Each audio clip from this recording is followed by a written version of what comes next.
ज्येष्ठ के कृष्ण पक्ष की एकादशी को अपरा एकादशी के नाम से जाना जाता है। दिव्य और शुभ फल देने वाली यह एकादशी अचला एकादशी के नाम से भी प्रचलित है। सभी एकादशियों की तरह अपरा एकादशी भी भगवान विष्णु को समर्पित है। ऐसा माना जाता है कि अपरा एकादशी व्रत का पालन करने से व्यक्ति के सभी पाप धुल जाते हैं।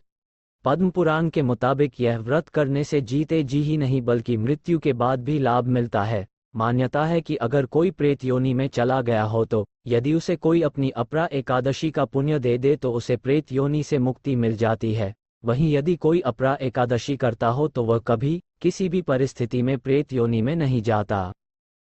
अपरा एकादशी पूरे देश में पूरी प्रतिबद्धता के साथ मनाई जाती है।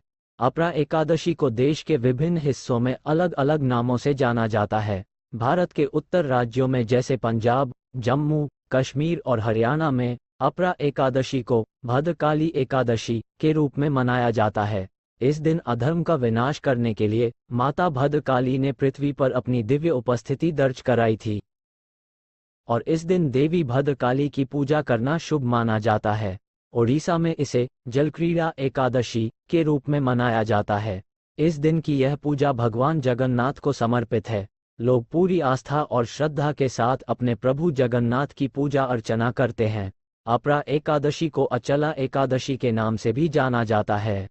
ज्येष्ठ मास के कृष्ण पक्ष की एकादशी को पढ़ने वाली अपरा एकादशी अपनी असीमितता के लिए जानी जाती है। अपरा शब्द संस्कृत के शब्द अपार का अपभ्रंश है।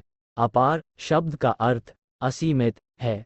इस व्रत को करने से व्यक्ति को असीमित पुण्य एवं धन की प्राप्ति होती है। अपरा एकादशी का महत्व ब्रह्म पुराण में बताया गया है। यह एकादशी पाप कर्म का अंत करने वाला एवं सौभाग्य को बढ़ाने वाला है। राजा पांडु के सबसे बड़े पुत्र महाराज युधिष्ठिर को भगवान श्री कृष्ण ने स्वयं अपने मुख से अपरा एकादशी के महत्व के बारे में बताया है। उन्होंने बताया, इस एकादशी व्रत को रखने वाला मनुष्य सदैव अपने पाप कर्मों से छूट जाएगा और उसे सौभाग्य प्राप्ति होगी। जो भी मनुष्य अपने द्वारा किए गए पाप के अपराध बोध से पीड़ित है वह इस कठोर व्रत का पालन करने एवं भक्ति भाव के साथ पूजन करने से वह सभी पाप कर्मों से मुक्त हो जाएगा और सौभाग्य को प्राप्त होगा। इसी को विस्तार में समझाते हुए भगवान श्री कृष्ण ने धर्मराज युधिष्ठिर से कहा कि हे युधिष्ठिर, इसका यह अर्थ बिल्कुल भी नहीं है कि जिसने पाप किया और फिर एकादशी व्रत कर लिया उसे मुक्ति मिल जाएगी। अपने पाप कर्मों से मुक्ति कहने का मेरा अर्थ यह है कि जो मनुष्य अपने पाप कर्म के वजह से अपराध बोध से पीड़ित है वह इस बात को महसूस कर चुका है कि उससे अपराध हुआ है और अब वह इससे मुक्ति पाना चाहता है, तो इस परिस्थिति में अपरा एकादशी ऐसे चिंतनशील मनुष्य की सहायता का स्रोत है।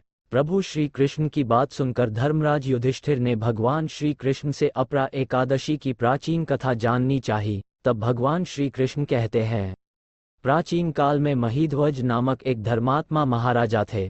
उनका छोटा भाई वज्रध्वज बड़ा ही स्वार्थी, क्रूर, अधर्मी तथा अन्यायी था। वह अपने बड़े भाई से द्वेष रखता था, उनकी सत्ता से जलता था। उन्हें अपने बड़े भाई के रूप में ना देखकर सदैव उन्हें अपने प्रतिद्वंदी के रूप में देखता था।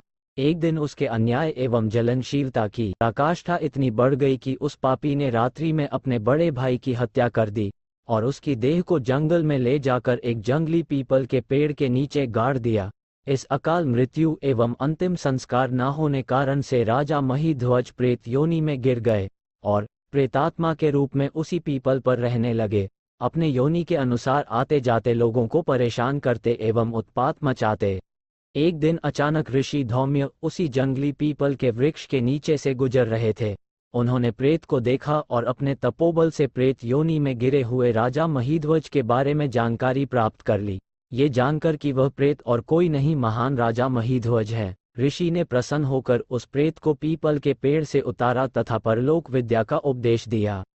फिर दयालु ऋषि धौम्य ने राजन को प्रेत योनि से मुक्ति दिलाने के लिए स्वयं ही व्रत किया और अगले दिन व्रत पूर्ण होने पर राजन को प्रेत योनि से बाहर निकालने के लिए उन्होंने अपना पुण्य प्रेत बने महाराज महीध्वज को अर्पित कर दिया।